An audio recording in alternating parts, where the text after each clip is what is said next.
Hello friends, welcome back to your channel. और ये sample paper हम लेके आए हैं अकाउंटेंसी के स्टूडेंट्स के लिए जो अपना सीयूटी का एग्जाम अभी देने वाले हैं। मोस्ट इंपॉर्टेंट क्वेश्चंस हैं, 50 क्वेश्चंस मैंने इसमें दिए हैं आपको, और आपको 40 क्वेश्चन सॉल्व करने हैं, यानी 10 क्वेश्चन चॉइस में आप छोड़ सकते हैं। हर सही आंसर पे आपको मिलने वाले हैं 5 मार्क्स और नेगेटिव पे 1 मार्क। तो अपना स्कोर देखिएगा क्या आप स्कोर कर रहे हैं इस पेपर में। तो जल्दी से पेन पेंसिल अपना रजिस्टर लेके बैठ जाइए और सॉल्व कीजिए मेरे साथ, और वीडियो को पॉज कीजिएगा हर क्वेश्चन के बाद, खुद सॉल्व कीजिएगा और फिर देखिएगा कि आपने कितनी देर में सॉल्व कर लिया। तो चलिए शुरू करते हैं पहला क्वेश्चन, और ये रहा आपके सामने। पहला क्वेश्चन है नॉट फॉर प्रॉफिट ऑर्गेनाइजेशन का, और यहाँ कहा गया है स्पेशल फंड गिवन है, मैच फंड, मैच के एक्सपेंसेस गिवन है, मैच की इनकम गिवन है। तो आपको ये सब कैलकुलेट करके बताना है कि इन सब में आपका क्या नेट अमाउंट है जो हम शो करेंगे फाइनेंशियल स्टेटमेंट्स में इस नॉट फॉर प्रॉफिट ऑर्गेनाइजेशन में। तो आप सब जानते हैं जितने भी स्पेशल फंड्स होते हैं वो स्पेशल फंड सारे के सारे हमारे लायबिलिटी में जाते हैं बैलेंस शीट के अंदर। तो उस फंड के अंदर हम अपनी इनकम ऐड कर देंगे, तो 150 प्लस 20 हो जाएगा 170, 170 में से 140 माइनस करेंगे तो बचेगा फंड 30,000। ये 30,000 जो स्पेशल फंड बच गया है ये कहाँ जाएगा? आप जानते हैं all capital receipts like match fund, tournament fund, even life membership fees, ये सभी की सभी कैपिटल रिसिप्ट्स होती हैं और सब लायबिलिटी में जाती हैं। तो ये भी बैलेंस शीट में लायबिलिटी साइड पे ही रहेगा, और आंसर रहेगा सी, यानी 30,000 we will show on the liability side. यहाँ पर कई बच्चे गलती कर सकते हैं, सोच सकते हैं कि शायद वो इनकम एक्सपेंडिचर में जाएगा। इनकम एक्सपेंडिचर में कब जाती है, कब कोई चीज़? जब स्पेशल फंड के एक्सपेंसेस फंड की अमाउंट से ज़्यादा हो जाएं तब वो डिफरेंस एक्सपेंस में जाता है, अदरवाइज वो नहीं जाता। और इनकम तो बिल्कुल भी नहीं, अगर आप बी सोच रहे हैं तो बी तो बिल्कुल भी नहीं होगा, और एसेट साइड का तो सवाल होता ही नहीं, because all special funds are liabilities. चलिए देखते हैं नेक्स्ट क्वेश्चन, क्वेश्चन नंबर 2, और ये क्वेश्चन डिसाइड करेगा कितना स्ट्रॉन्ग कॉन्सेप्ट आपने पढ़ लिया है नॉट फॉर प्रॉफिट में सब्सक्रिप्शन की कैलकुलेशन में। तो यहाँ पे देखेंगे एक सोसाइटी है जिसके 400 मेंबर्स हैं, हर मेंबर ने 100 रुपये देने हैं। तो अगर हम बात करें 400 इंटू 100, तो यहाँ हमारा we are suppose to receive 40,000 rupees. और इस 40,000 रुपीज़ के अलावा क्या गिवन है? Subscription due at the end of the year, यानी साल के एंड में 7,200 रुपये भी आना है, यानी हमारे डेटर्स हैं एक तरह से। और subscription receive during the year is 38,000, पूरे साल हमने 38,000 सब्सक्रिप्शन रिसीव कर ली है। आपने क्या बताना है इसमें कि कितनी सब्सक्रिप्शन रिसीव करी है इन advance for the next year. अब सीधा सीधा आपको बहुत ज़बरदस्त कॉन्सेप्ट क्लैरिटी होनी चाहिए, तभी आप इस क्वेश्चन को क्रैक कर पाएंगे। और ये पेपर भी डिज़ाइन किया गया हमने on the base of the CUT expectation, जो एनटीए एक्सपेक्ट कर रहा है इस बार के पेपर के लिए, उसी के बेस पे क्वेश्चन है। तो यहाँ पर बता दूँ 40,000 तो एक्रूअल बेस के हिसाब से इनकम थी हमारी, और इसमें से 7,200 हमारे इस बार नहीं आए। इसका मतलब हमारा रिसीव हुआ है 32,800 for current year, received for current year. और लेकिन असली में कितना रिसीव हुआ है? वो तो 38,000 रिसीव हुआ है। तो भाई साहब ये देखिए आप कि 38,000 रिसीव हो चुका है, और टू बी रिसीव था हमारे पास एक तरह से 32,800, हमें रिसीव करना था 32,800 और 38,000 आ गया। तो जो डिफरेंस है हमारा 5,200 का, वो हमारा एडवांस आ गया। कब का? अगले साल का। आप कहेंगे सर ये पिछले साल का आउटस्टैंडिंग नहीं हो सकता? नहीं, रीज़न क्या है? यहाँ पर टोटल मेंबर्स दे रखे हैं 400 इंटू 100, यानी 40,000 तो टोटल आना था, और इस साल के 72 नहीं आए हैं। ऐसा कुछ मेंशन नहीं है कि पिछले साल का कोई ड्यू था, अदरवाइज हम उसको मान लेते पिछले साल का कोई आने वाला बाकी था। ऐसा कुछ भी नहीं है। तो हमारा टोटल 32,800 टू बी रिसीव था, आ गया 38,000। तो सिर्फ एक ही ऑप्शन बची है, क्या? Advance for the next year, वो है 5,200। चलिए देखते हैं next question, question number 3। In Saima sports complex there 450 members, और हर आदमी 100 रुपये दे रहा है। Subscription 20,000 receive in advance for the next year, ठीक है, अगले साल के आ गया, और 15,000 आउटस्टैंडिंग है प्रीवियस ईयर, यानी अगले साल का 20,000 आ गया, ये लायबिलिटी होती है, और पिछले साल का 15,000 था, हम एज्यूम कर रहे हैं इस साल आ गया होगा। The amount to be credit to income and expenditure. अब देखिए इतनी सारी कहानी हमने आपको दे दी है, बट क्या है, इससे कोई भी मतलब नहीं है। वाई? बिकॉज एक्रूअल बेसिस के हिसाब से जब भी हमें टोटल मेंबर्स गिवन है और उनकी टोटल एनुअल कितनी फीस हम चार्ज कर रहे हैं वो गिवन है, तो टोटल मल्टीप्लाई कर देंगे तो हमें इतना आना चाहिए। एक्रूअल के हिसाब से कितना पैसा आया वो इंपॉर्टेंट नहीं है, कितना आना चाहिए था वो इंपॉर्टेंट है। तो हमारा आंसर होना चाहिए 45,000। तो कभी भी मेंबर्स आ जाएं, करना क्या है? एनुअल फीस से मल्टीप्लाई करना है, और एक्रूअल बेस के हिसाब से हमारी ये एनुअल इनकम है।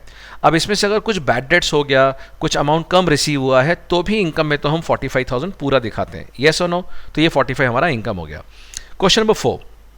In a hospital, the opening stock of medicine are 45,000 and closing stock is 22,000. Okay. During the year, 1,53,000 worth of medicine are purchased. The amount of medicine consumed to be debited to income and expense account will be dash. अब यहाँ ध्यान से देखिएगा, ये question है consumable part का, यानी consume part find करना है, और ये हमारा मेडिसिन में आ सकता है, ये हमारा स्टेशनरी में आ सकता है, कोई भी कंज्यूमेबल आइटम होगी। इसका नॉर्मली फॉर्मूला हम क्या करते हैं, ओपनिंग स्टॉक प्लस परचेस, और इस परचेस में दोनों परचेस आती हैं, कैश भी और क्रेडिट भी, माइनस क्लोजिंग स्टॉक। तो सीधा सीधा फॉर्मूला है opening stock plus purchase minus closing stock, तो इसमें कुछ भी नहीं करना। हाँ, अगर यहाँ परचेस के बदले पेमेंट्स गिवन होती कि हमने अमाउंट पे करी है क्रेडिटर्स को, और क्रेडिटर्स के ओपनिंग क्लोजिंग बैलेंस गिवन होते, तो यहाँ पर हम क्रेडिटर्स का अकाउंट ओपन करते और क्रेडिटर्स का अकाउंट ओपन करके परचेजेस निकालते, ठीक है ना। तो जिन बच्चों ने क्वेश्चन को प्रैक्टिस कर लिया है, करके जाइएगा कि when creditors account is open when the purchases are not given, तब हम क्रेडिटर्स अकाउंट खोलते हैं। तो यहाँ तो सीधा सीधा अगर हम देखें 45 और 23,000 का फर्क है, और 23 इसमें ऐड करेंगे तो 1,76,000 आएगा। Answer will be A, fourth का आंसर ए। तो आई होप अभी तक आपके आंसर सही बन रहे हैं, मेरे साथ साथ आप सॉल्व कर रहे हैं, और अपना नोट करते रहिएगा कितना स्कोर आया इस एग्जाम में, ये आपका कॉन्फिडेंस बूस्टअप कर देगा। Next question, which of the following items appear in the income and expenditure account but not in the receipts and payment account, यानी ऐसी कौन सी आइटम है जो इनकम एक्सपेंडिचर में आती है, रिसिप्ट पेमेंट में नहीं आती। और आप सब जानते हैं रिसिप्ट पेमेंट में वो आइटम नहीं आती जो नॉन कैश है, यानी जो पैसा अभी तक ना हमने रिसीव किया है ना हमने पे किया। तो देखते हैं, एंट्रेंस फी इनकम होती है, हाँ, और रिसिप्ट भी होती है क्योंकि पैसा आता है। सब्सक्रिप्शन इनकम भी होती है, रिसिप्ट भी होती है, पैसा आता है। ऑनरेरियम एक्सपेंस है, किसी को ऑनर कर रहे हैं, पेमेंट कर रहे हैं, वो आपका एक्सपेंस है और पेमेंट भी होती है। बट डेप्रिसिएशन एक्सपेंस तो है but it is not a payment. Why? आपको 11th क्लास से सिखा रहे हैं डेप्रिसिएशन की entry, depreciation to machinery. Even accounting equation पढ़ाते थे, वहाँ भी बताते थे डेप्रिसिएशन और मशीनरी को मशीन से माइनस करना है और कैपिटल से माइनस करना है, यानी कहीं भी कैश को या हमने माइनस नहीं किया, यानी कैश कभी हमारा बाहर गया ही नहीं। तो आंसर होना चाहिए डी। आई होप 5 में से 5 कई बच्चे लेके आ चुके होंगे, और जितने बच्चों के 5 में से 5 आए अभी तक यहाँ मेंशन कर दीजिए चैट बॉक्स में कि यस सर पूरे में 5 में से 5 आ चुके हैं, यानी 25 नंबर पूरे बन चुके हैं। चलिए बढ़ते हैं नेक्स्ट क्वेश्चन की तरफ। सो इन 6 क्वेश्चन बहुत ही सिंपल क्वेश्चन है, और बच्चे ऐसा सिंपल क्वेश्चन आएगा जानबूझ के टफ मत बना देना। कई बार हल्के क्वेश्चन अगर आते हैं, बॉल 6 वाली है तो 6 मारनी है, कैच आउट नहीं हो जाना। 6 क्वेश्चन में सिंपल गिवन है कि भैया 3 पार्टनर्स है, रेशियो है 2:1 और प्रॉफिट है 1,60,000। सिंपल ये पूछा है बता दो प्रॉफिट कितना क्रेडिट होगा हर पार्टनर में, यानी सिर्फ आपको प्रॉफिट डिवाइड करना है। कई बच्चों को दिक्कत होती है सर 2:1 है, मुझे इसमें भी दिक्कत है, क्योंकि हम देख रहे हैं कि कुछ बच्चों को सिंपल कैलकुलेशन में भी कई बार गलती कर देते हैं। तो बहुत आराम से करना, क्योंकि 5 नंबर फ्री के मिलने का ऐसा क्वेश्चन ईजी टाइप का आता है। तो यहाँ पे 2:1 है, 2/5, 2/5, 1/5, और 1,60,000 को अगर आप बांटते हैं सीधा सीधा तो 5 से डिवाइड करेंगे 32,000 आता है एक पार्टनर का, और इंटू 2 करेंगे तो 64, दूसरे का भी 64 और ये 32, तो आंसर हो जाएगा हमारा 6। ठीक है, तो 1,60,000 इंटू 2/5 करेंगे तो 64 आएगा, दूसरे का भी 64 और थर्ड का 32। सो नाउ क्वेश्चन नंबर 7, और ये कहता है while calculating the operating profit which of the following will be added to net profit. अब ये बात आती है कि यहाँ पे हमें समझना है कि ये कहना चाहता है कि जो हम नेट प्रॉफिट में कौन कौन सी चीज़ें ऐड करते हैं, हमें ऑपरेटिंग प्रॉफिट निकालना हो, तो इसको हम कैश फ्लो के एंगल से देख रहे हैं। तो जब हम कैश फ्लो में ऐड बैक करते हैं नेट प्रॉफिट में, हम तो डिस्काउंट रेशियो डिबेंचर्स ऐड करते हैं, हम लोग डेप्रिसिएशन ऐड करते हैं बिकॉज ये नॉन कैश है, और लॉस ऑन सेल भी नॉन कैश है। तो देखा जाए तो तीनों के तीनों हमारे नॉन कैश एक्सपेंस है, तो हम ऐड क्या करते थे कैश फ्लो में, non cash and non operating. तो आंसर रहेगा हमारा What? All of the above.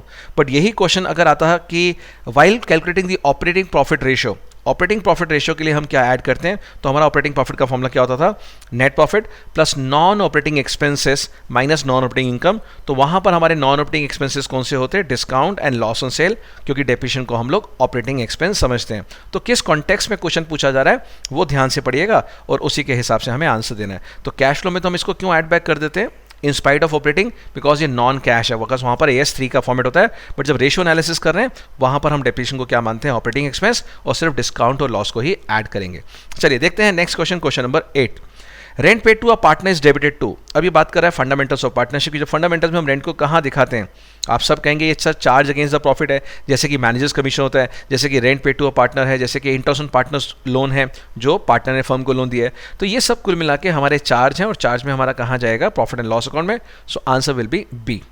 9th question, which accounts have open when partners have fluctuating capital account. देखो प्यारे बच्चों, आपने फंडामेंटल जो पढ़ा था, लास्ट पेपर आपने दिया था बोर्ड का एग्जाम का, तो उससे कई बार गैप आ जाता है, और ऐसे सिंपल क्वेश्चन हम गलत कर देते हैं कि फ्लक्चुएटिंग, हम सोचते हैं फ्लक्चुएटिंग का मतलब शायद स्पेशल दिया होगा, मुश्किल दिया होगा, हम इसको करंट अकाउंट बोल देते हैं, आंसर बी। बट बिल्कुल गलत होगा। फ्लक्चुएटिंग कैपिटल अकाउंट के अंदर सिर्फ हमारा किस में रिकॉर्ड होता है, ये कैपिटल अकाउंट के अंदर होता है। ठीक है, तो कौन सा अकाउंट फ्लक्चुएटिंग बनता है, सिर्फ एक ही अकाउंट बनता है हमारा कैपिटल अकाउंट। जो करंट अकाउंट है वो बनता है फिक्स कैपिटल अकाउंट के अंदर। Question number 10, capital employed by the firm is 5 lakh rupees, its average profit is 60,000, the normal rate of return in similar type of business 10%, the amount of super profit is. सबसे पहले super profit का formula क्या होता है हमारा, average minus normal, fine.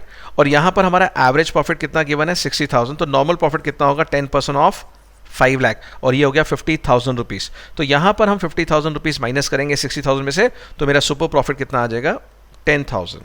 तो कितना answer आ गया हमारा 10,000, और आंसर हो गया हमारा बी। तो चलिए देखते हैं next question number 11। So now in question number 11 यहां पर फर्म का प्रॉफिट है 2,20,000, fine, actual profit. The normal rate of return is 10%. The assets of the firm amounted to 22 lakh and liabilities are 2 lakh. The value of goodwill by the capitalization of average profit. देखिए यहाँ important क्या है कि आपको capitalisation of average profit का formula याद रहे, because capitalisation में यहाँ दो मेथड होते थे हमारे पास, एक होता था कैपिटलाइजेशन ऑफ एवरेज प्रॉफिट, दूसरा था कैपिटलाइजेशन ऑफ सुपर प्रॉफिट। तो यहाँ पर हम क्या करते थे, कैपिटलाइजेशन ऑफ जो एक्चुअल एवरेज प्रॉफिट है, यहाँ पर हम टोटल कैपिटलाइज वैल्यू निकालते थे, total capitalise value of the firm, और माइनस करते थे नेट एसेट्स, फाइन। और इसमें हम क्या क्या नहीं लेते थे, अगर नेट एसेट्स की बात करें, गुडविल नहीं लेते थे, नॉन ट्रेड इन्वेस्टमेंट्स नहीं लेते थे, फिक्टिशियस एसेट्स नहीं लेते थे, वो बात है। बट यहाँ पर ऐसा कुछ नहीं है, तो यहाँ पर टोटल कैपिटलाइज वैल्यू फर्म कैसे निकालेंगे, जो एक्चुअल प्रॉफिट है 2,20,000 into 100 divide by rate of return. So जब भी किसी को कैपिटलाइज करना हो, हम multiply by 100 divide by rate करते हैं, तो ये हमारा आ गया 22 लाख। यानी फर्म को चलाने के लिए, इस प्रॉफिट को कमाने के लिए हमें 22 लाख लगाने चाहिए थे। असली में हमने कितने लगा रखे हैं, अगर हम दो को देखें ध्यान से, यहाँ पर हमने 22 लाख लगाया था यहाँ एसेट्स, और लाइबिलिटीज़ ये हैं। तो अगर हम अकाउंटिंग इक्वेशन के थ्रू निकालते थे ना, capital employed C is equal to A minus L, तो 22 माइनस 2 लाख इट्स 20 लाख। तो अब आप देखिए जो बिजनेस चला रहे हैं हम 20 लाख में चला रहे हैं, और हमें 22 लाख लगाना चाहिए था, तो कितना पैसा हमने बचा लिया, यानी कितना पैसा हमने एफिशिएंट यूज़ किया, वो है 2 लाख रुपीज़। तो गुडविल है हमारा answer B. So what is the total capitalise value, जितना भी हमारा एक्चुअल प्रॉफिट है, into 100 divide by rate of return and minus net assets, और हमारा आंसर आ जाएगा। चलिए देखते हैं क्वेश्चन नंबर 12। क्वेश्चन नंबर 12 है XYZ, इसमें थोड़ा सा दिमाग लगेगा आपको, और मैथमेटिकल कैलकुलेशन है, 3:1 रेशो है। इन्होंने M को एडमिट किया, बट M का यहाँ शेयर नहीं गिवन, और लिखा है X ने, जो XYZ है, उन्होंने कहा कि हम अपना शेयर देंगे 1/3, 1/6 and 1/9 in favour of M। तो अब आपको M का शेयर ऑफ प्रॉफिट निकालना है। तो यानी ये जो 1/3, 1/6, 1/9 ये सेक्रीफाइसिंग शेयर गिवन है, आपको क्या करना है, इसके अंदर डिवाइड करना है, जो पार्ट मल्टीप्लाई करना है पहले x के शेयर से x का सेक्रीफाइसिंग शेयर, y के शेयर से y का सेक्रीफाइसिंग, और z का z से, और फिर देखते हैं कितना हमारा शेयर आएगा, तीनों को ऐड कर लेंगे, वो m का न्यू शेयर होगा। तो सबसे पहले देखते हैं x ने कितना सेक्रीफाइस किया होगा, 3/6 मल्टीप्लाई बाय 1/3, तो 3/18 हो गया। y को देखें हम लोग 2/6 इंटू 1/6, 2/36 हो गया। और अगर हम z को देखें तो z ने 1/6 इंटू 1/9, तो 1/54 हो गया, फाइन। तो अगर देखें इसको हम लोग 3/18, 2/36 एंड इसको हम रिड्यूस कर लेते हैं इक्वल टू 1/6, इसको रिड्यूस कर लेते हैं 1/18, और इसको 1/54 ले लेते हैं। तो अब अगर 54 ये है, और तीनों को हम प्लस कर ले, 1/6 प्लस 1/18 प्लस 1/54, तो पहला 1/6 है, 6 9 जा 54, 9 हो गया, 18 3 जा 54, तो ऊपर 3 कर दिया मल्टीप्लाई, और 54 का 1 है तो 1 ले लिया, तो हमारा आ रहा है 9 3 12 और एक 13/54। तो हमारा आंसर 13/54 बनता है, तो आंसर होना चाहिए सी। ये है M का शेयर। अगर आपसे कोई पूछ ले फाइंड द सैक्रिफाइसिंग रेशो, तो हमारा सैक्रिफाइसिंग रेशो कितना बन जाएगा, 9:3:1 बन जाएगा, ठीक है ना। चलिए क्वेश्चन नंबर 13 देखते हैं। When a new partner does not bring his goodwill in cash, किस में अमाउंट डेबिट करते हैं, ये हर बच्चे को आता होगा। हमने आपको बहुत अच्छे से बताया कि वो करंट अकाउंट के डेबिट पे जाता है, उसी पार्टनर के जो पार्टनर न्यू पार्टनर है। चलिए अब देखते हैं question number 14।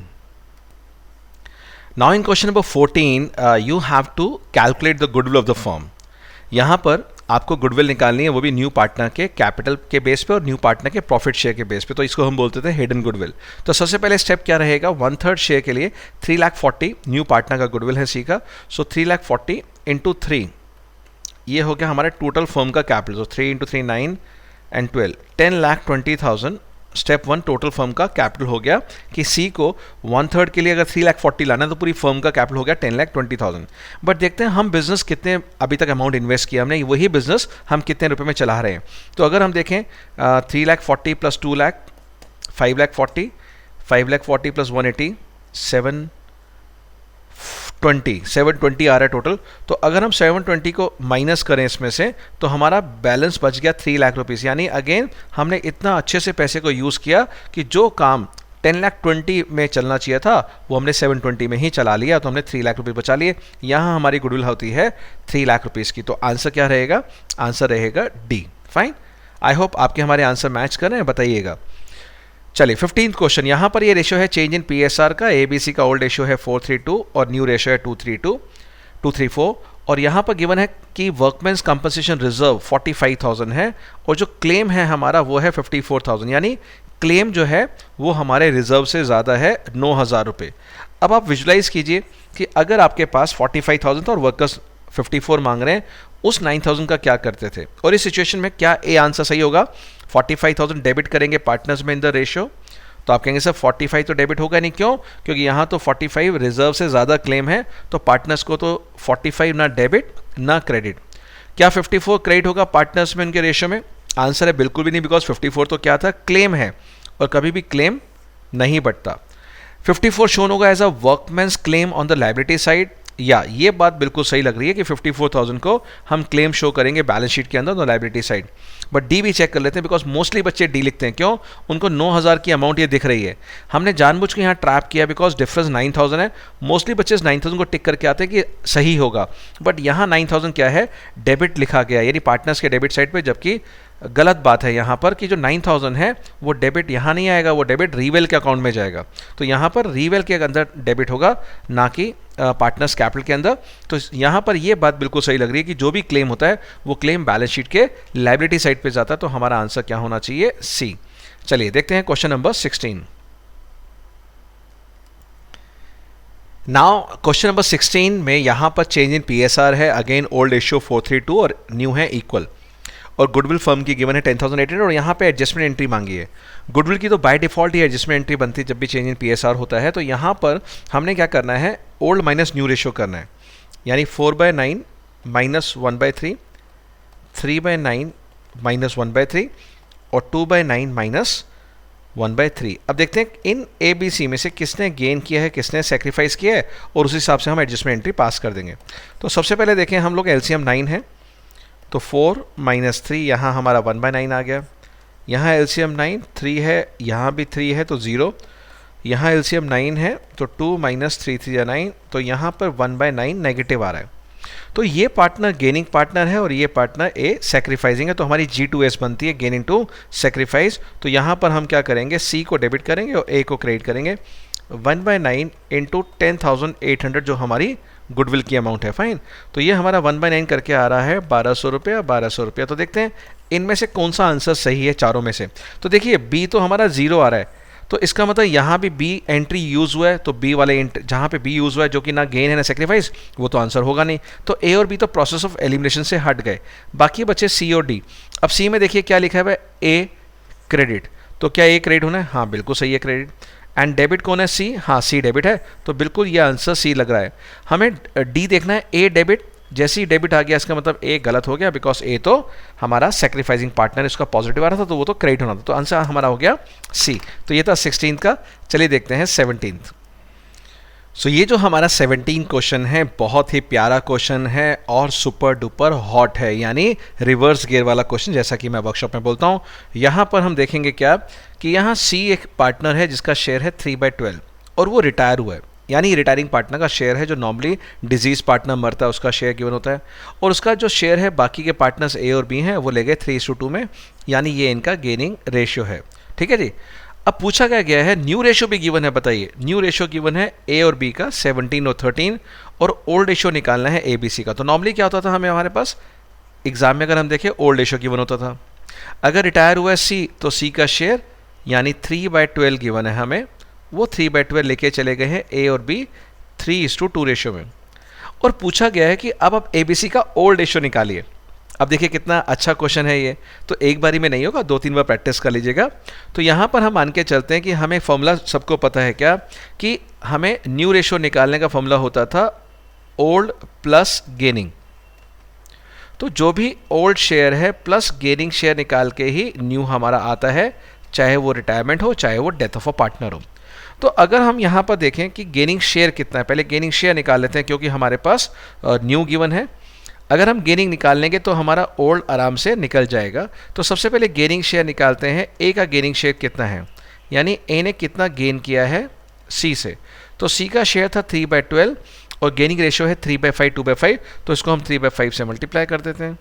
So 3 3 9 and 12 into 5 60 आ गया। हम देखें बी का कितना गेनिंग शेयर है, अगेन 3/12, तो वही शेयर रहेगा जो रिटायरिंग पार्टनर छोड़ के गया अपना, ये वाला 3/12, और शेयर हो गया 2/5, तो 3 2 6 अपॉन 60। तो ये 9/60 6/60 क्या हो गया, इनके गेनिंग शेयर। अब हमें लगाना है फॉर्मूला, जो हमने फॉर्मूला भी ऊपर लिखा है, new equal to old plus gaining. तो अगर मैं ए का न्यू देखूं तो ए का न्यू कितना होगा, और हम देखते हैं यहाँ पर 17:13 है, यानी 17/30 एंड 13/30 न्यू शेयर है। तो ए का जो न्यू शेयर है 17/30 वो किसके बराबर होगा, उनके ओल्ड के बराबर। मान लीजिए ओल्ड को x ले लेता हूँ, और जो गेन है वो है 9/60 और न्यू इसका गिवन है 17/30। तो मुझे x निकालना हो तो 17/30 माइनस ये वहाँ चले जाएगा 9/60। एलसीएम मान लीजिए मैं अगर 60 ले भी लूँ तो 30 इंटू 2 34 माइनस 9 25/60, ये आ गया एक का ओल्ड शेयर, यानी ए का ओल्ड शेयर। अब देखते हैं बी का निकालना हो ओल्ड शेयर, बी का भी ऐसे ही करते हैं। मान लीजिए वाई ले लेते हैं इसमें, वाई प्लस 6/60 जो गेनिंग शेयर है इक्वल टू 13/30 बी का न्यू शेयर है। Again Y equal to 13/30 minus 6/60, LCM आ गया 60। अब 30 इंटू 2 ये 26 हो गया माइनस 6, और ये आ गया 20/60। अब देखिए आपके पास दो चीज़ें हैं, यहाँ 25/60 और ये 20/60। क्या सी का शेयर गिवन है, हाँ सर सी का शेयर गिवन है, तो उसको भी इसमें लगा लीजिए 25/60, बी का 20/60 और सी का था हमारा 3/12। तो एलसीएम ले लीजिए 60, तो यहाँ 25:20 is to 12 5 जा 60 5 3 जा 15, तो 5 से काटेंगे तो यहाँ पर कितना आएगा हमारा, यस 5 3 जा 15 5 4 जा 20 एंड 5 5 जा 25, 5:4:3 हमारा आंसर आ गया। सो क्वेश्चन नंबर 18 है हमारा रिटायरमेंट ऑफ अ पार्टनर से। यहाँ लिखा है कि गुडविल जो वैल्यूड हो करते हैं हम लोग, जो एवरेज प्रॉफिट से निकालते हैं, सुपर प्रॉफिट कैलकुलेशन से, वो जो गुडविल नई फर्म के निकलती थी वो कैसे एडजस्ट की जाती है। तो आपको याद होगा जब भी गुडविल वैल्यूड होती थी वहाँ पर हम क्या करते थे, रिटायरिंग पार्टनर का शेयर निकालते थे और कौन से रेशियो बांटते थे, गेनिंग में। तो यहाँ पर जो होगा एडजस्ट होगी वो होगी गेनिंग रेशियो, ठीक है। और वाइल एग्जिस्टिंग गुडविल, यानी जो पुरानी बैलेंस शीट होती थी, यहाँ पर आपको एसेट साइड पे गुडविल दी होती थी, उसको क्या करते थे हम, राइट ऑफ करते थे ABC टू गुडविल, तो वो होगी ओल्ड रेशियो में। तो इसका आंसर ये न्यू नहीं हो सकता, यहाँ पे ओल्ड नहीं हो सकता, सेक्रीफाइसिंग बिल्कुल नहीं, तो आंसर रहेगा हमारा सी। तो C is the right answer. चलिए देखते हैं next question 19। RST and U are partners और इनका रेशियो है 3:1। Okay, U died and new ratio is RST। तो यू को तो हम सर्कल कर लेते हैं, जो है डाइड हो गया, ठीक है ना, और न्यू रेशियो हमें 3:1। On use death his share of goodwill is calculated ₹45,000। अब यहाँ पे क्या है, हिज शेयर ऑफ गुडविल है, ये गुडविल ऑफ द फर्म नहीं है, कई बच्चे गुडविल ऑफ द फर्म समझ लेंगे, ये यू की गुडविल है। तो यू का अगर शेयर है 1/10, 3 and 2 5 6 7 8, 1/8 है, तो 1/8 ऑफ एक्स गुडविल मान लेते हैं, फर्म की गुडविल एक्स है, तो 45, तो एक्स हो जाएगा 45,000 इंटू 8, 8 5 40, तो ये 360 हो गया फर्म का गुडविल। अब करना क्या है, अब कह रहे हैं जब जनरल एंट्री बनेगी ना, आपको पता है कि डेथ के केस में क्या एंट्री बनती है, गेन इनटू सेक्रीफाइसिंग, तो यहाँ कह रहे हैं आर, उस एंट्री में आर क्या होगा, आर डेबिट होगा या आर क्रेडिट होगा, ये चारों में से देखना है। 81 डेबिट है, क्रेडिट 81 है, डेबिट पे 45 या नन ऑफ द अबव। सबसे पहले हमें गेनिंग रेशियो निकालते हैं, वो भी सिर्फ आर का, बाकी नहीं निकालेंगे बिकॉज क्वेश्चन बना ही इस ढंग से है, हमें पूरा क्वेश्चन सॉल्व नहीं करना जो क्लास 12th में आप करते थे। आर के लिए हमें न्यू रेशियो देखना है, आर का न्यू रेशियो है 3/5, तो 3/5 माइनस आर का है 3/8, सो न्यू माइनस ओल्ड 40, 8 3 24, 5 3 15, और ये आ गया 9/40। तो जो आर का गेनिंग शेयर है वो आ रहा है 9/40, सो 9/40 इंटू फर्म की गुडविल है 3,60,000, तो 40 इंटू 9,000 ये आ गया, तो 9 इंटू 9 81,000 से वो गेनिंग पार्टनर डेबिट होगा और आंसर होगा विल बी ए। तो राइट आंसर 19 का क्या है, A. R will be debited. 3,60,000 firm की गुडविल थी, उसमें इसका गेनिंग शेयर है 9/40, मल्टीप्लाई करके आ गया 81,000। क्वेश्चन नंबर 20, EFGH पार्टनर्स हैं और यहाँ पर H की डेथ हो गई है। रेशियो 1/4 यानी 1/10, 4/10, 3/10, 2/10 है और न्यू रेशियो है हमारा 4/10, 3/10, 3/10। अब यहाँ पे F का मांगा गया है, क्या डेबिट होगा या क्रेडिट होगा, और गुडविल वैल्यूड वाली गिवन है यानी ये फर्म की है। पिछले क्वेश्चन में हिज शेयर ऑफ गुडविल थी, ये ध्यान रखिएगा, ठीक है जी। तो अब सबसे पहले हम अगेन चलिए अभी इसको देखते हैं कितना आएगा इसका। F का है 3/10 माइनस 4/10 यानी न्यू माइनस ओल्ड, तो यहाँ पर इसका आ रहा है -1/10। अब अगर गेनिंग शेयर नेगेटिव आ रहा है तो इसका मतलब ये पार्टनर कौन हो गया, सेक्रीफाइस, तो बजाय डेबिट होने के क्रेडिट होगा। तो ये बात तो देख लीजिएगा, यहाँ पर इन चारों में से एक ही जगह क्रेडिट है, तो आपको स्मार्ट बनना है, ये समझना है नेगेटिव आते ही गेनिंग रेशियो वो क्रेडिट होगा। ऐसे ही एडमिशन में जब सेक्रीफाइस रेशियो नेगेटिव आता था उसमें वो पार्टनर डेबिट हो जाता था। तो ये स्मार्टनेस कहिए, यानी बिना क्वेश्चन सॉल्व करे भी आप एकदम से पूरा क्वेश्चन सॉल्व करे बिना आंसर निकाल सकते हो। आंसर यही आना चाहिए और देखिए आ भी रहा है 1/10 ऑफ 4 लाख कितना हुआ 40,000, तो बिल्कुल सही जवाब। चलिए देखते हैं question number 21। Realisation account is prepared to ascertain the profit और loss on realisation of asset, profit and loss on repayment of liabilities, A and B या नन ऑफ द अबव। तो आप सोचिए क्या रहेगा इसका आंसर। आप कहेंगे सर डिसोल्यूशन के अंदर तो हम क्या करते थे, एसेट्स को बेचते थे, लायबिलिटीज़ को पे करते थे, तो दोनों में ही प्रॉफिट लॉस होता था। तो यहाँ पर आंसर कौन सा है, C, and right answer is C. Identify the question 22, identify the asset which is not transfer to realisation account. अब आप सब जानते हैं रियलाइजेशन अकाउंट में गुडविल को हम क्लोज करते थे, बिल रिसीवेबल भी क्लोज होता था, प्रीपेड एक्सपेंस भी क्लोज होता था। सिर्फ एक ये नहीं क्लोज होता था, वाई, बिकॉज इसका खुद का अकाउंट बनता था कैश या बैंक अकाउंट, और उसका ये टू बैलेंस ब्रॉट डाउन होता था। इसी तरह से पार्टनर्स कैपिटल नहीं क्लोज होते थे, उनके खुद के कैपिटल अकाउंट होते थे। क्वेश्चन 23, उनका कैपिटल अकाउंट का बाय बैलेंस वीडियो ओपनिंग होता था। Which of the following should be recorded in realisation account. अब इनमें से कौन सी चीज़ रियलाइजेशन में आएगी, देखिए ध्यान से। सबसे पहले जो P&L डेबिट बैलेंस है वो है हमारा नेट लॉस फर्म का, वो पार्टनर्स कैपिटल में जाता है। फ्री रिजर्व्स है लाइक जनरल रिजर्व, वो पार्टनर्स कैपिटल में जाते हैं। एडवर्टाइजमेंट सस्पेंस है, ये बैलेंस शीट के एसेट साइड पे होता है। फिटिश एसेट ये पार्टनर्स कैपिटल या करंट के डेबिट साइड पे जाता है। बट बचा कौन सा, एक ही, तो ये है बैंक ओवरड्राफ्ट जो रियलाइजेशन के क्रेडिट में जाएगा एज अ लायबिलिटी, और फिर हम इसको पेमेंट भी कर देंगे टू कैश या बैंक। तो ये एक तरह से हमारी लायबिलिटी होती है, इसको हम रियलाइजेशन अकाउंट में क्लोज करते हैं। क्वेश्चन नंबर 24 क्वेश्चन हमारा शेयर से रिलेटेड है, जहां पर कि हम पूरा बिजनेस एक्वायर करते थे, assets to liabilities to vendor करते थे, और फिर डेबिट में अगर बैलेंस आता था तो गुडविल लिखते थे कैपिटल, और नीचे आता था जब क्रेडिट में तो कैपिटल रिजर्व लिखते थे। तो देखते हैं यहाँ पर ये नेट एसेट्स कह रहा है 6 लाख है, यानी एसेट्स माइनस लायबिलिटीज 6 लाख है, बट हम उनको जो शेयर्स है वो 8 लाख के दे रहे हैं, यानी 2 लाख रुपीज़ ज़्यादा। तो वो 2 लाख रुपीज़ यहाँ डेबिट होगा, किस नाम से, गुडविल के नाम से डेबिट होगा। तो यहाँ क्वेश्चन नंबर 24 में आंसर विल बी डी। कई बच्चे कहेंगे स्टेटमेंट ऑफ प्रॉफिट लॉस, तो कभी भी कोई प्रॉफिट लॉस नहीं जाता, हमारा प्रॉफिट लॉस नहीं है। क्रेडिट कैपिटलिज्म में कब होगा, जब नेट एसेट्स ज़्यादा हो और शेयर्स कम दे रहे हो। और सिक्योरिटी प्रीमियम रिजर्व तो शेयर्स के इशू करने पे आता है, जब हम फेस वैल्यू से ज़्यादा शेयर्स इशू करते हैं। चलिए देखते हैं question number 25। Which of the following statement is true. पढ़ के देखिए और देखिए क्या है आपका right answer. So question number 25 है हमारा, विच of the following statement is true, यानी इनमें से कौन सी स्टेटमेंट आपको लगता है सही है। क्या ऑथराइज कैपिटल कम होता है इशूड से, क्या ऑथराइज ज़्यादा होता है इशूड से, क्या पेड अप कैपिटल इशूड से ज़्यादा होता है, या नन ऑफ द अबव। तो देखिए सबसे पहली बात तो ऑथराइज सबसे बड़ा होता है, तो ये तो पॉसिबल है ही नहीं। जितना पैसा रिसीव हुआ है क्या वो इशू से ज़्यादा हो सकता है, आंसर है वो भी नहीं है paid up capital. None of the above तो है नहीं, और ये हमारा बनता है बी आंसर, क्या authorise capital is greater than the issued capital. तो आंसर 25 का बी। अब देखते हैं question number 26। Those preference shares which do not enjoy the right to share the additional profits comes under the category of irredeemable preference share, participating, non-cumulative या फिर non-participating। तो यहाँ का राइट आंसर क्या रहेगा, अगर आपने थ्योरी अच्छे से पढ़ी है, the right answer is what, non-participating preference shares, इनको एडिशनल प्रॉफिट नहीं मिलता। Then question number 27, reserve capital is known as capital reserve, बिल्कुल भी नहीं, बिकॉज ये तो कैपिटल प्रॉफिट्स आते हैं इसमें।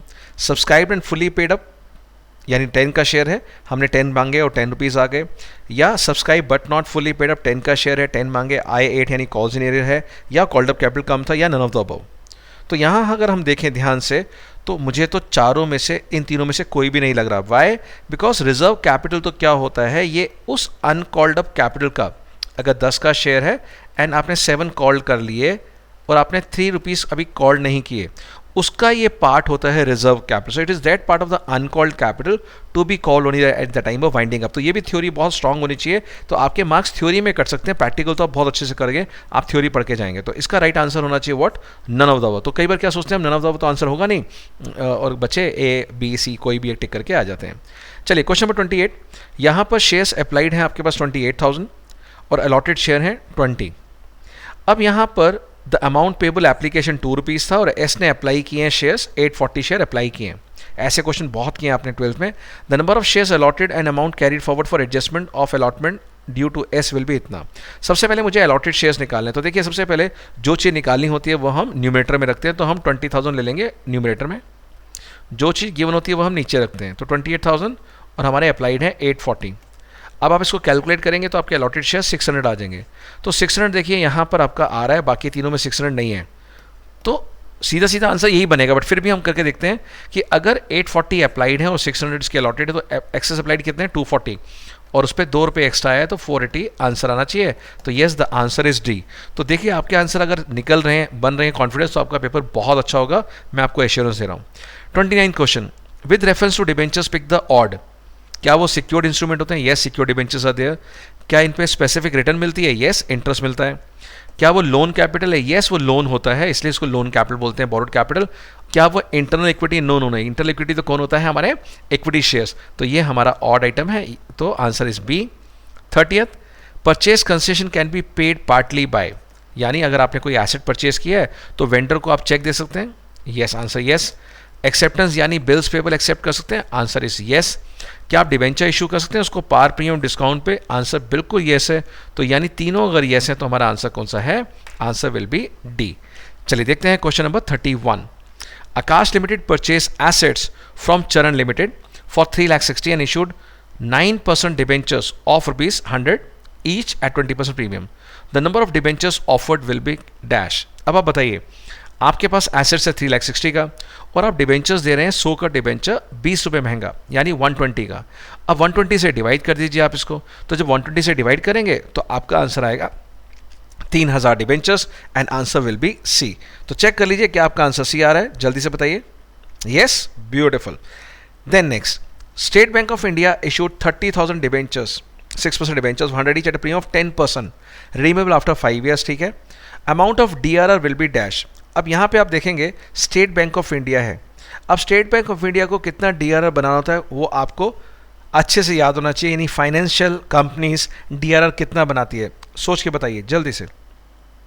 जितनी भी फाइनेंशियल कंपनी है उनको DRR कितना बनाना पड़ेगा? क्या वो आंसर ए होगा 3 लाख, क्या वो आंसर बी होगा 30 लाख, या 4,50,000, या फिर नील? एंड येस, बिल्कुल आपने सही कहा। अगर आप बोलते सर 10% बनेगा, आंसर ए है, तो आपका रॉन्ग हो जाता है। बिल्कुल सही है अगर आपने नहीं लिखा है। वाई? बिकॉज जितनी भी हमारी फाइनेंशियल कंपनी होती है, ऑल इंडिया फाइनेंशियल इंस्टीट्यूशंस, जितनी भी फाइनेंशियल कंपनी, उनको DRR नहीं बनाना होता, तो आंसर विल बी डी यानी नील। चलिए अब देखते हैं क्वेश्चन नंबर 33।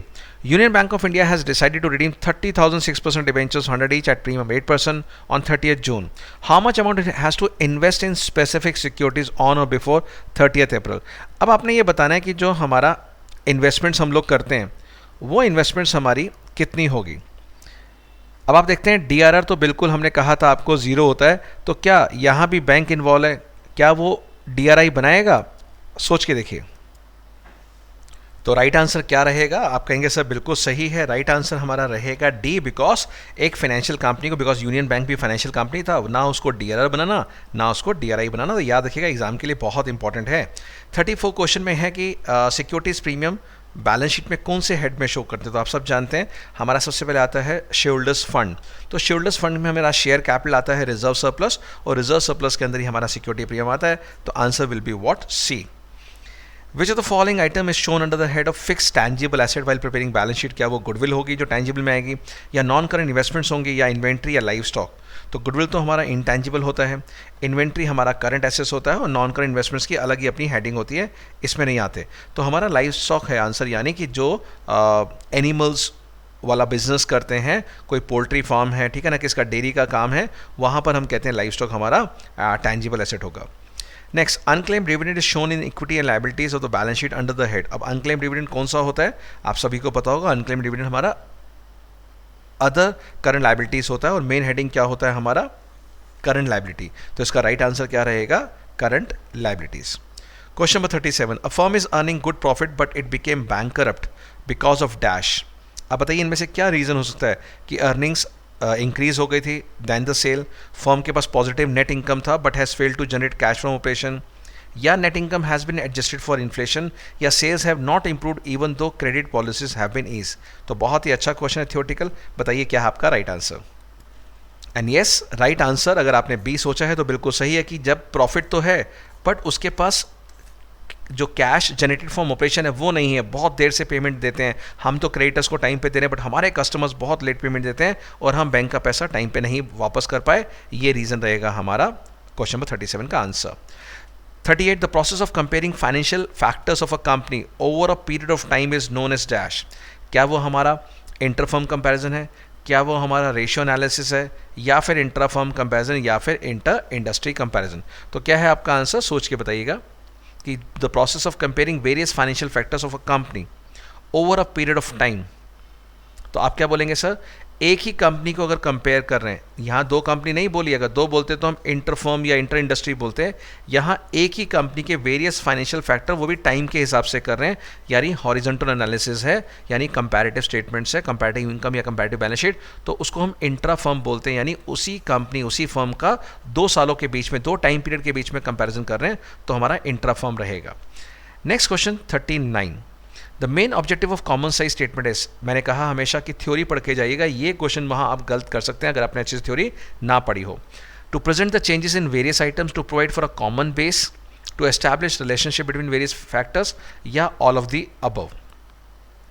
तो देखिए हो सकता है बहुत से बच्चे यहाँ पर आंसर सिर्फ सी लिखना चाहें या आंसर बी लिखना चाहें कि सर कॉमन साइज लिखा है तो ये मेरे को तो कॉमन बेस है, बट जब कॉमन बेस में निकालते तो हम हर एक की आइटम की परसेंटेज निकालते हैं, ठीक है ना। तो क्या वो to establish the relationship between various items है, हाँ, क्योंकि अगर हम कॉमन साइज इनकम स्टेटमेंट बना रहे हैं तो कॉस्ट ऑफ रेवेन्यू का रेवेन्यू के साथ रिलेशन है, जितने भी एक्सपेंसेस है उन सब का रिलेशनशिप है हमारा एक्सपेंस के साथ, तो बी भी है सी भी है। To present the change in various items, तो वेरियस आइटम्स में चेंज हम कब देख रहे हैं, in comparison to 1 year with the other year. तो यहाँ पे तो हम कॉमन साइज में 1 साल का निकाल लेते हैं और वही हेल्प करता है हमें बाकी आइटम्स में अगले साल कंपेयर करने के लिए, और इसका आंसर फिर रहेगा सब मिला के all of the above. Next, the main objective of common size statement of P&L account. अब यहाँ पे स्पेसिफिक P&L अकाउंट पूछ रहा है, क्या है कॉमन साइज P&L का बेनिफिट, क्या to present the change in assets and liabilities, to जज the financial soundness, to establish the relationship between revenue from operation other items of statement of P&L, या फिर ऑल ऑफ द अबव। तो सीधा सीधा जो first 2 point है वो तो एसेट्स लायबिलिटीज फाइनेंशियल साउंडनेस की बात करें, बैलेंस शीट की तो हो नहीं सकता, और जब ये दो नहीं है तो डी भी ऑप्शन नहीं है, तो स्मार्ट आंसर क्या है, सी, यानी हम एस्टैब्लिश करते हैं रिलेशनशिप बिटवीन जो रेवेन्यू है सेल्स और बाकी जो भी आइटम होती हैं स्टेटमेंट ऑफ P&L की। बढ़ते हैं question number 41, which ratio is complementary to each other, current ratio and liquid, gross profit and net profit, trade receivable and trade payable, या नन। अब कॉम्प्लीमेंट्री हम एक रेशियो तो जानते हैं, ऑपरेटिंग प्रॉफिट रेशियो, और ऑपरेटिंग रेशियो हमारा complementary होता है, बट इन चारों में से या इन तीनों में से कौन सा है बताइए। हाँ, तो आप कहेंगे सर आपने तो पहले आंसर दिया था कि सिर्फ एक ही रेशियो कॉम्प्लीमेंट्री होता है, कौन सा, operating ratio plus operating profit ratio equal to 100%, तो इनमें से तो कोई भी कॉम्प्लीमेंट्री एक दूसरे के नहीं है, आंसर होगा क्या, D. Question number 42, if LR limited has total debts of 370, long term debts of 2 lakh and working capital 180, then its current ratio will be dash। अभी आप कैलकुलेट कीजिए और सोचिए क्या है आपका राइट आंसर। तो यहाँ पर अगर हम लोग देखें तो टोटल डेप्ट गिवन है और लॉन्ग टर्म लायबिलिटी, टोटल में से अगर लॉन्ग टर्म लायबिलिटी माइनस कर देंगे तो हमारा करंट लायबिलिटी आ जाएगा 370 माइनस 2 लाख 1,70,000। अब वर्किंग कैपिटल हमें गिवन है, वर्किंग कैपिटल होता है हमारा CA माइनस CL, तो CA निकालना है तो करंट लायबिलिटी में वर्किंग कैपिटल को ऐड कर दो, तो 170 प्लस 180 ये हो गया 3,50,000। तो करंट एसेट्स 3,50,000 है, डिवाइड बाय 1,70,000 तो आपका आएगा 2.058 समथिंग, तो आंसर हो जाएगा C, right answer will be C. I hope आपका ये आ चुका होगा। The best definition of capital employed in calculating the return on investment. Okay, ROI निकालते टाइम इनमें से कौन सा ऐसा फॉर्मूला है जो आपको लगता है कि बिल्कुल सही है कैपिटल एम्प्लॉयड का? क्या वो current assets plus gross fix assets हैं, क्या वो current assets plus non current assets हैं, या working capital plus gross fix assets हैं, या working capital plus non current assets? Again theory strong होना बहुत जरूरी है। तो क्या है आपका आंसर, जल्दी से बताइए। और बच्चे कहेंगे क्या सर कन्फ्यूजन लग रहा है इन दोनों में? यस, एक कन्फ्यूजन है सिर्फ ग्रॉस का। कभी भी हम ग्रॉस नहीं लेते, माइनस डेप्रिसिएशन करते हैं जितने भी हमारे एसेट्स होते हैं। तो हम क्या करेंगे यहाँ पर, अगर नेट होता फिक्स एसेट्स तो भी हम सोच सकते थे, बट फिक्स एसेट्स से बेटर वर्ड क्या है, नॉन करंट एसेट्स, बिकॉज इसके अंदर काफ़ी सारी चीज़ें आती हैं, हमारा ट्रेड इन्वेस्टमेंट भी इसका पार्ट हो जाता है। तो याद रखिएगा, बहुत क्रिटिकल था ये और ये आंसर में। यहाँ पे सिर्फ फिक्स था और नॉन करंट में हमारे पास प्रॉपर्टी प्लांट एंड इक्विपमेंट भी होते हैं और हमारे कई ऐसे एसेट्स हैं जो इन्वेस्टमेंट नॉन करंट इन्वेस्टमेंट्स भी हैं। तो non current assets is the better answer. Answer will B D. 44 question. A firm's current ratio is 1.75 to 1. If current liabilities are 80,000 then working capital will be, easy है, बहुत जल्दी आप आराम से निकाल लेंगे। तो क्या है आपका राइट आंसर? सो यहाँ मेरे प्यारे बच्चों सीधा सीधा 1.75 है करंट एसेट्स। तो करंट लाइबिलिटी को 80,000 से 1.75 से मल्टीप्लाई कर दीजिए, आपके करंट एसेट्स आ जाएंगे और वो आ गया करंट एसेट्स 1,40,000। इस 1,40,000 है और हमें निकालना है वर्किंग कैपिटल। तो वो क्या रहेगा हमारा आंसर, सी ए माइनस सी एल। तो इसको 80 माइनस कर दीजिए और सीधा सीधा आंसर आपका आ गया 60,000 and the answer is what, C. Question number 45, a firm's working capital is 90,000, its current ratio is 3.5:2 यानी 1.75:1 आ गया। Its current assets will be, same question जो कॉन्सेप्ट था आप लगा के इसको आंसर बताइए क्या था आपका आंसर। तो ऐसे आपने क्वेश्चन बहुत किए होंगे 12th में। करंट रेशियो हमारा अगर 3.5 है तो उसको 1.75:1 ले सकते हैं हम लोग। और यहाँ पर करंट एसेट्स निकालने के लिए हमें वर्किंग कैपिटल गिवन है। तो पहले तो करंट एसेट्स को हम लेते हैं, current assets is equal to 1.75 CL, ठीक है ना। तो क्योंकि हमारा फॉर्मूला था CA/CL तो CL को क्रॉस मल्टीप्लाई कर दिया। अब वर्किंग कैपिटल हो गया हमारा CA माइनस CL। तो यहाँ हमने CA को 1.75 CL ले लिया माइनस CL इक्वल टू 90,000 और अब हमारा आंसर आ जाएगा CL डिवाइड करके देख लीजिए 1,20,000 आ गया, ठीक है जी। तो करंट लायबिलिटी हमारा आ गया 1,20,000। तो अब इस 1,20,000 से हम इसको करंट एसेट्स आराम से निकाल सकते हैं। तो देखिए क्या है करंट एसेट्स का, जल्दी से बताइए राइट आंसर। बिल्कुल सही आपका आंसर, राइट आंसर होगा, इसको मल्टीप्लाई कर दीजिए 1.75 into 1,20,000 और right answer will be C। 46 question, which of the following will not lead to the decrease in cash and cash equivalent. में से कौन सा ऐसा एसेट है जिससे कैश एंड कैश इक्विवेलेंट नहीं गिरेंगे, बताइए। बहुत ही समझदारी वाला क्वेश्चन है, सोच के जवाब दीजिएगा। तो यहाँ पर अगर आप देखेंगे तो करंट एसेट्स जब भी इंक्रीज होते हैं माइनस होता है, यहाँ भी करंट एसेट्स इंक्रीज हो रहे हैं माइनस होगा, यहाँ भी करंट एसेट्स इंक्रीज हो रहे हैं माइनस हो रहा है, इन तीनों में डिक्रीज हो रहा है। बट जब करंट लायबिलिटी बढ़ती है तो आप सब देखते हैं कि करंट लायबिलिटी के बढ़ने से जो हमारा चेंज इन वर्किंग कैपिटल हम शो करते हैं वो हम ऐड करते हैं। तो इसका आंसर कौन सा रहेगा, 46 का C। Then next, read the following hypothetical text and answer the following question. अब आपके सामने एक पैराग्राफ है और इसके बेस पे आपने आंसर देना है। तो जल्दी से पैराग्राफ यहाँ तक पढ़ लीजिए जल्दी।